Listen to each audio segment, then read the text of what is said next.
everyone. I'm Neil Redding. I run a boutique consultancy called Redding Futures, which is designed to help brands and businesses engage powerfully with the near future. More about that at reddingfutures.com. Also co-created and co-edit with Tony Parisi, a publication on Medium and a live event series we call Near Future of Retail. It's at nearfutureofretail.com. Lots more about what we're talking about tonight and about the broader realms of retail and the intersection of retail with 3D at nearfutureofretail.com. And I should say thank you at the outset to Matt Thompson and the BitReel folks and all of you at Boston AWE Nite for hosting me tonight and for bearing with the fact that this is not real time. This is actually a recording, of course, and this is due to the fact that I have a busy day starting early tomorrow and I'm many hours ahead of you in Lisbon, Portugal. And so it really helps to be able to record this. I would love to be with you all in real time and I look forward to seeing all of your presentations afterwards and hopefully to connect with many of you on LinkedIn and on Near Future of Retail. Please check out those that content and comment and just generally reach out. So let's just jump right in. When we talk about retail, it's really, in our minds, everything that has something to do with things that are bought and sold. And things that are bought and sold really represent almost all the objects in our world, right? So when we talk about near future of retail, we really mean, the coming 3 to 5 years, starting today.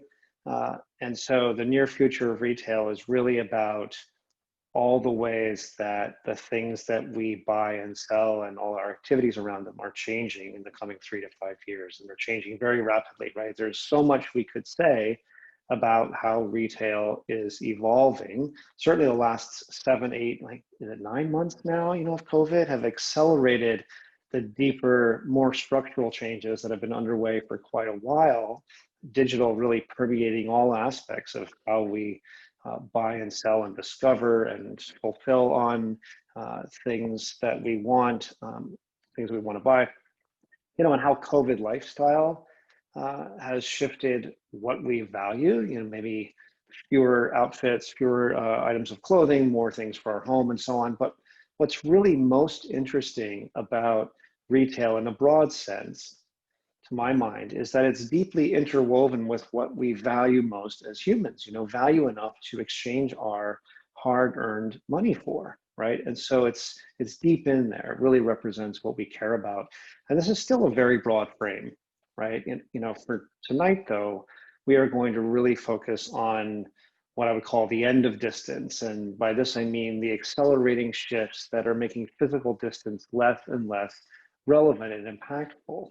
And this is important, right? I mean, certainly the constraints of COVID and physical distance have made it compelling for us as a species, and certainly as an industry, to figure out, right, how we can bridge this distance. So there are 2 broad ways that distance is ending. The first is in the realm of fulfillment, as retailers call it, which is really about getting physical objects from A to B, from source or where they're inventoried, where they're warehoused, to the customer, essentially. And that aspect of the broad realm of retail has been trending towards zero time and zero effort, right? We've got 2-day shipping has become same day, or next day has become same day, has become 2 hours, et cetera, largely thanks to Amazon, and others are following suit.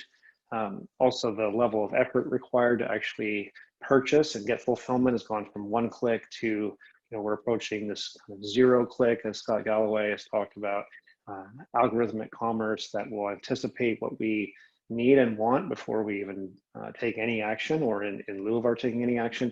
All of this aspect of distance ending is really interesting. We're not going to spend time on it tonight. The second piece of the end of distance is where we're really going to focus, and that has to do with our ability, increasingly, thanks to the technology that's most interesting to all of us in the world of 3D and AR, especially technology that allows us to be co-present with each other, with spaces, with objects that we care about, and therefore making the physical distance that would otherwise impact us less and less relevant. So we're going to get into this a little bit. Hopefully this will, even if you're familiar with many of these AR kinds of use cases, it will provide an interestingly different way for you to frame how all of these trends are converging, and help you enjoy the rest of the evening, perhaps. So let's take a step back as we start here and talk about objects and how we relate to objects in the world. So from an early age, we're taught to relate to the world as being made up of distinct objects. This is not actually innate for us. We have to train our children from infancy to say things like daddy, mommy, bottle, TV, right? Book, couch, etc. And we've been depicting objects for a long time, using visual abstractions for audiences in the same room or the same cave at first. And we've been building communication at scale for a few centuries now. It's been largely limited to abstract language, written language at first, although in the 20th century, we've really ramped up the at scale communication visually as well. But the reality is that show and tell still rules over abstract, right? And what's most powerful is presenting the actual object that we're talking about in every case. And so after millennia of relying on abstract language, we're deep into this period of shift to real-time visual communication by all of us, individuals, right? And it turns out that a lot of this is communication about specific objects. Almost all of these objects are bought and sold. They can be. They're transactable objects, right? In fact, a lot of this communication is about these objects being transacted, being bought and sold or owned, right? There's influencer content, how-to videos, unboxing videos, shopping haul videos. We have platforms like Depop, which is a social network. It's very expressive. It's also about buying and selling things. And the convergence of expression and transaction is another theme that we explore a lot on Near Future of Retail. But because these are 2D images and 2D video, right, there's a limit to how much insight they can provide into the physicality of the objects they represent. We can't be with these objects via 2D images and video, right? And so even if we can buy them in the context of Instagram commerce, right, even if we can see how much they cost and we can see these, sort of beautifully set up and shot models wearing them or situated housewares and toiletries in our context, we also can't see the backside. We can't see how they would look in our space. We can't see how these items of clothing will look next to what we're wearing. And so there's really a limit. And largely this is because they are 2D objects layered into larger pieces of content. So it's really valuable as we've been able to have 3D models that are photorealistic to make them work hard to bring objects into our space, so to speak. Like this developer a couple of years ago, couldn't wait for his actual Tesla Model 3 to arrive. And so he used the 3D model to put that car in his driveway and be able to walk around it, configure the colors, experience the physicality in a way, in a visceral way through mobile augmented reality. And many of us, most of us, I imagine in this audience have experienced furniture being in our space thanks to IKEA Place and Wayfair and House and other mobile apps. Works really, really well. If you're shopping for a stroller, this company Stork, which makes these very special strollers, thanks to Shopify's 3D support, can allow you to experience as part of the shopping process, what does this stroller look like in my living room or on the sidewalk when I'm walking down, walking my kid?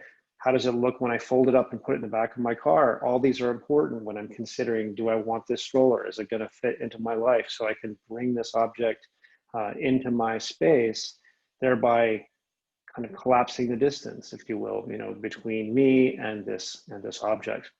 Similarly, with things worn on our face, right? Warby Parker's virtual glasses try-on just totally nails it, does an amazing job.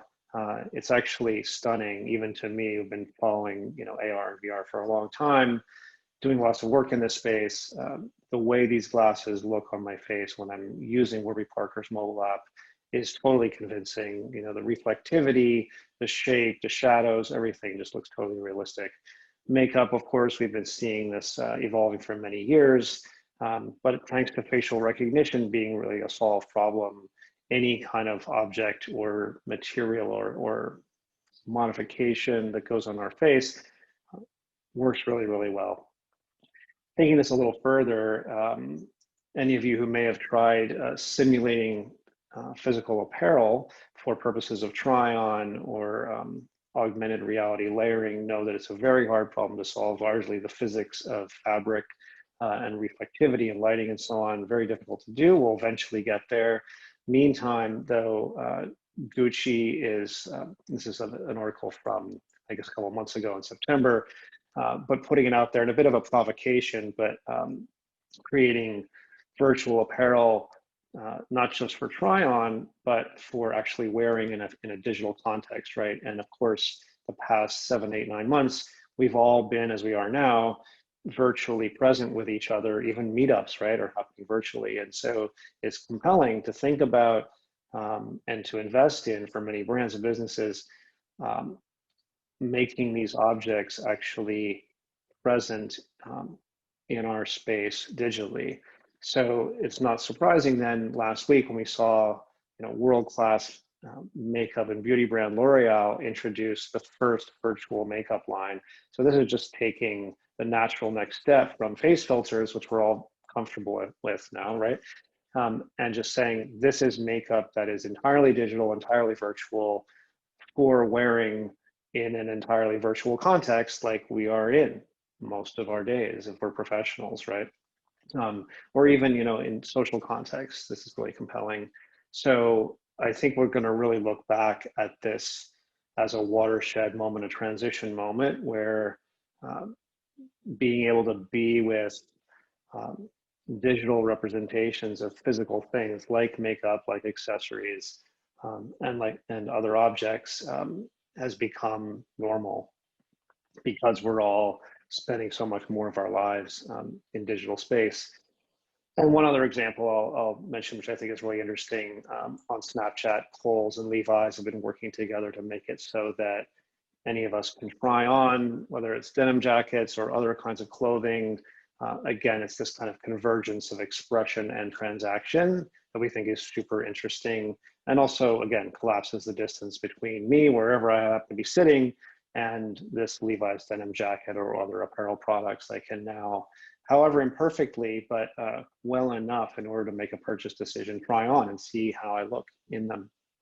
So let's shift a little bit. We've been talking about bringing objects into our space. The other side of it is kind of being able to project ourselves into a space that we're physically distanced from, right?